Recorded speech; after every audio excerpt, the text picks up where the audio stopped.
حبايب قلبي عاملين ايه؟ يا رب كلكم تكونوا بخير يا اجمل عيلة واجمل صحبة. النهاردة هنعمل مع بعض توزيعات العيد. كل سنة وانتم طيبين. هندي اطفالنا العيدية بشكل مختلف وبشكل جديد وانيق وفي نفس الوقت شكلها شيك جدا. العلبة دي هنعملها مع بعض زي ما انتم شايفين شكلها قد ايه كيوت وقد ايه جميلة. بجد هيفرحوا بيها جدا جدا. وكمان دي هنستخدمها في حاجات كتيرة جدا هنعرفها بعدين. زي ما انتوا شايفين فيها العادية وفيها شوكليت، مفيش اجمل من كده لاطفالنا واطفال العيلة. عايزين تعرفوا انا عملتها ازاي؟ تابعوا الفيديو للنهاية علشان تعرفوا كل التفاصيل، ويلا بينا نشوف الحاجات بتاعتنا. محتاجين ورق فوم او ورق الوان، مقص او قطر ومقص اشكال، وخرامة، وكمان للتزيين هنحتاج الاسترس، والبديل ليه التاتو، وكمان هنحتاج الفيونكة دي علشان تدينا مظهر أنيق وجميل، وكمان مسدس الشمع، والإزازة بتاعتنا هي دي العبوة بتاعتنا. هنبدأ نقص الإزازة من الجزء الناعم بالشكل ده.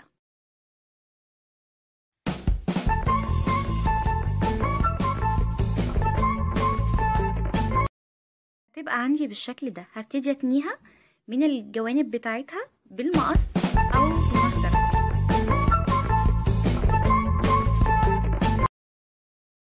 هتبقى عندي بالشكل ده. هبتدي افتحها زي ما انتوا شايفين وادخل الجزء اللي انا تنيته لجوه وامسكه من جوه واضغط عليه جامد علشان يديني شكل الكيوت بتاع القلب ده. وعلشان اعمل القاعدة بتاعتي هجيب الورق الفوم وابتدي اقيس القلب عليه، وعلشان يطلع معايا مظبوط هعمله باللاصق الشمع.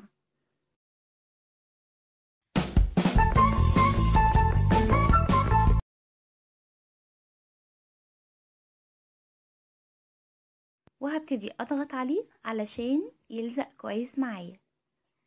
وبعد كده هبتدي اجيب المقص بتاعي واقصه بالشكل ده.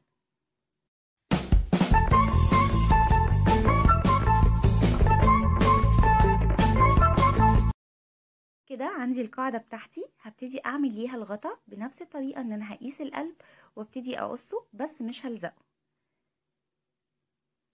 وبعد ما قصيته هيبقى معايا بالشكل ده. هبتدي اعمله الاطار بتاعي علشان يكمل شكل العبوة بتاعتي. ممكن تستخدمي ورق الفوم والمقص، لكن انا استخدمت الخرامة وكمان قصيته بمقص عادي زي ما انتوا شايفين. الورق الفوم ده ورق لاصق علشان كده مش هحتاج الشمع، فانا هبتدي افكه على طول والزق الاطار بدون شمع زي ما انتوا شايفين.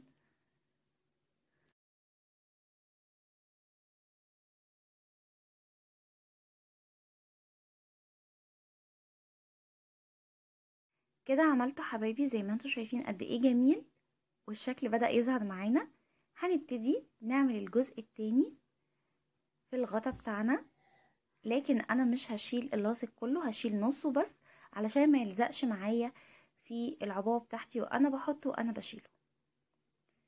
هبتدي اقصه بالشكل اللي انتوا شايفينه ده، وبعد كده امسك القلب ومن على الاطراف ابتدي الزق الحواف بتاعته بكل سهولة. هيبقى شكله انيق وجميل جدا وبسيط. وببتدي اقص الزيادة بتاعته، وبعد كده علشان يلزق معايا كويس وما يفكش عملته بالشمع من جوه. دلوقتي هبتدي احط الاسترس بتاعي باستخدام مسدس الشمع.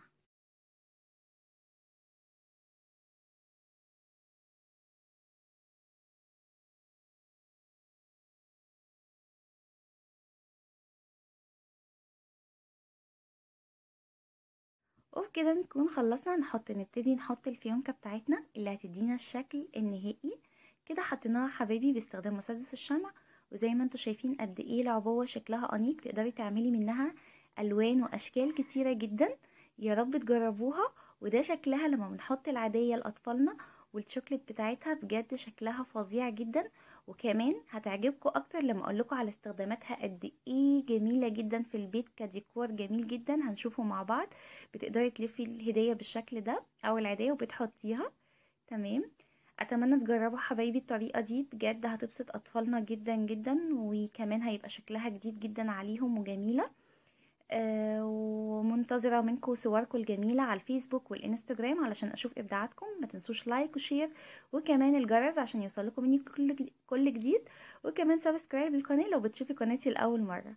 اشوفكم ان شاء الله على خير، ومع السلامة.